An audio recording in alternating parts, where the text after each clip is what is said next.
মৃত্যুর আগে তিনটি কাজ করে যেতে পারলে মৃত্যুর পরও মানুষের আমল নামায় তার হিসাব সওয়াবের অ্যাকাউন্টে সওয়াব যোগ হতে থাকে। তিনটি আমল নবী করিম সাল্লাল্লাহু আলাইহি ওয়াসাল্লাম বলেছেন, ইদা মাতাল ইনসান, মানুষ যখন মারা যায়, ইনকাতা আনহু আমালুহু, তার সমস্ত আমলের দুয়ার বন্ধ হয়ে যায়, ইল্লা মিন সালাস, তবে তিনটা আমলের দুয়ার মানুষ মারা গেলেও বন্ধ হয় না। নাম্বার এক, কোনো মানুষ যখন মারা যায়, যদি সে কোনো উপকারী ইলম রেখে যেতে পারে, উপকারী জ্ঞান রেখে যেতে পারে, একজন মানুষকে কোন একটা কিছু আপনি শেখালেন, কাউকে শিখতে সহযোগিতা করলেন, উদ্যোগী হলেন, তাকে শিক্ষা দিলেন, জ্ঞান দিলেন, সে আপনার শিক্ষা থেকে শিক্ষিত হয়ে, আপনার এলম থেকে উপকৃত হয়ে সে তার জীবনকে আলোকিত করলো, অন্যদেরকে আলোকিত করলো, তো এই ধারা যতদিন চলতে থাকবে আপনি এটার প্রতিষ্ঠাতা এবং ফাউন্ডার হিসাবে আপনার আমলনামা আল্লাহ তাআলা সওয়াব করে রাখবেন। এটি গুরুত্বপূর্ণ একটা পয়েন্ট। সেটি জাগতিক কোনো উপকারী শিক্ষা হতে পারে, আবার দ্বীনি এবং ধর্মীয় শিক্ষা হতে পারে। আপনি একটি দোয়া জানলেন, আপনি একটা আমল জানলেন, সেটি আরেকজনকে শেখালেন, তিনি আরেকজনকে শেখালেন, তো এই পরম্পরা যতদিন চলতে থাকে ততদিন পর্যন্ত মানুষের মৃত্যুর পর তার আমল নামে সওয়াব যুক্ত হতে থাকে। নাম্বার দুই, সাদকায়ে জারিয়া। সাদকায়ে জারিয়া বলা হয় ওই দান, যে দানের উপকারিতাটা লং টাইম পর্যন্ত চলতে থাকে। আমরা সাধারণত ওয়ান টাইম দানে বা এককালীন দানে অভ্যস্ত, অথচ দানের জন্য আমাদের সবচেয়ে বেশি লক্ষ্য রাখা উচিত কোন দানটা সবচেয়ে বেশি লাস্টিং করবে, অর্থাৎ যেটার উপকারিতা দীর্ঘমেয়াদে থাকবে।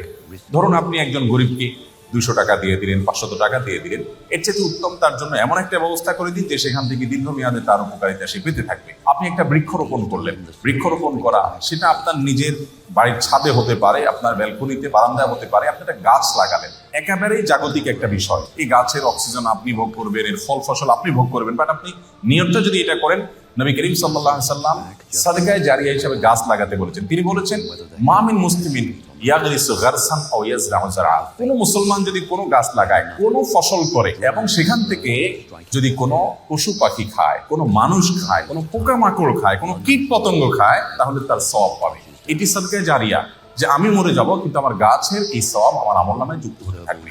আমি যদি 2-4-10,000 গাছ লাগিয়ে যেতে পারি, 200-400 গাছ লাগিয়ে যেতে পারি, তাহলে সেখান থেকে কিছু গাছ যদি টিকে যায়, এবং যতদিন টিকবে মানুষ অক্সিজেন পাবে, ছায়া পাবে, ফসল পাবে, ফল পাবে, মানুষের মৃত্যুর পর এই আমলটার সওয়াব যেতে থাকবে। তো এই সাদকায়ে জারিয়া, আমি একটা মসজিদ করলাম, একটা মাদ্রাসা করলাম, একটা স্কুল করে দিলাম, আমি একটা হাসপাতাল করে দিলাম, অথবা এত বড় লেভেলে করতে পারছি না, আমি যতটুকু পারি ততটুকু করলাম, এটা আমার মৃত্যু পরবর্তী জীবনে অনেক বেশি উপকার আনবে। নাম্বার তিন, নেক সন্তান। সবচেয়ে বড় পয়েন্ট এটি, যে আমাদের সন্তানদেরকে যদি আমরা আল্লাহমুখী করে যেতে পারি, আল্লাহর সাথে পরিচয় করে দিয়ে যেতে পারি, কোরআন এবং হাদিসের সাথে তাদের রিলেশন করে দিয়ে যেতে পারি, এই সন্তান যখন দোয়া করবে মৃত্যু পরবর্তী জীবনে সেটা উপকারে আসবে। নবী করিম সাল্লাল্লাহু আলাইহি ওয়াসাল্লাম বলেছেন, একজন জান্নাতীকে আল্লাহ তাআলা তার জান্নাতে যে স্টেজে তিনি আছেন, যে স্তরে আছেন, যে লেভেলে আছেন, সেখান থেকে হঠাৎ করে অনেক উপরে উঠাই দিবেন। দেওয়ার পর জান্নাতি বলবে, আল্লাহ আমাকে এই স্তর থেকে এত আফার ক্লাসে নিয়ে যাওয়ার কারণটা কি? আমি তো এখন আর আমল করে নিজের মর্তবা মর্যাদা বৃদ্ধি করার কোনো সুযোগ নেই। তখন আল্লাহ তাআলা বলবেন, তুমি পৃথিবীতে যে সন্তান রেখে আসছো, সে তোমার জন্য যে দোয়া করেছে, তার প্রতিটি দোয়ার ফলশ্রুতিতে তোমার মর্যাদা এখানে বৃদ্ধি হচ্ছে। এই জন্য মানুষের নেক সন্তান বা সুসন্তান রেখে যেতে পারলে, তারা যদি মা বাবার জন্য দোয়া করে, সেটা অনেক বেশি উপকার আসে। আমরা আজকাল আমাদের মৃত আত্মীয় স্বজনের জন্য অন্যদের কাছে দোয়া চাই। অন্যদের কাছে দোয়া চাওয়া নিষেধ নয়, সেটা চাওয়া যেতে পারে, কিন্তু সবচেয়ে বড় কথা হলো সন্তান এবং পরিবারের সদস্যরা তারা দোয়া করবে, এবং তাদের দোয়াতে যে নিষ্ঠা থাকবে, তাদের দোয়াতে যে ঐকান্তিকতা থাকবে, যে আন্তরিকতা থাকবে, সেটি অন্য 10 জনের দোয়াতে কখনোই আসবে না। সেই জায়গা থেকে আমাদের চেষ্টা করা উচিত। আস-সুন্নাহ ফাউন্ডেশন, উম্মার স্বার্থে সুন্নাহর সাথে।